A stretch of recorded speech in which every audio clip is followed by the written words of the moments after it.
माँ का खत। कमरे में बैठा रोहित एक पुराना बॉक्स खोलता है जिसमें उसकी माँ की चीज़ें रखी हैं।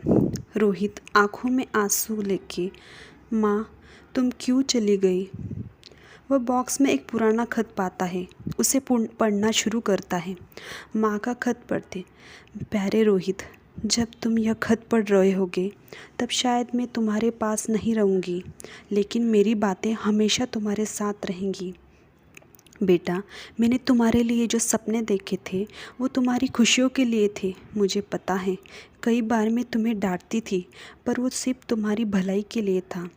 तुम्हें याद है जब तुमने पहली बार गिरते हुए साइकिल चलाई थी? मैंने दूर से देखा था, तुम्हारे घुटने छिल गए थे, पर तुमने हार नहीं मानी। उसी जज्बे को हमेशा याद रखना।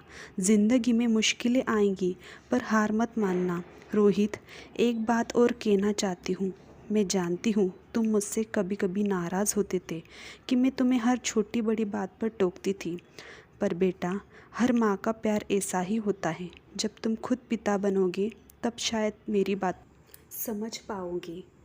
खुश रहना बेटा, और हाँ, मेरी कोई गलती हो तो मुझे माफ़ कर देना। तुम्हारी माँ। रोहित की आंखें भर आती है। वह खत को सीने से लगाता है। माँ, मुझे माफ़ कर दो, मैं समझ नहीं पाया कि तुम्हारा प्यार कितना गहरा था।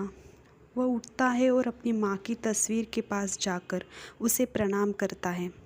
रोहित बोलता है, माँ, मैं आपकी हर बात को याद रखूँगा।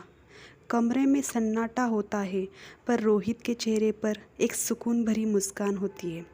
वह अपनी माँ की यादों को दिल में संजोकर बाहर की ओर देखता है, और सूर्य की किरणें रोहित के चेहरे पर पड़ती है, जैसे उसकी माँ उसे आशीर्वाद दे रही हो।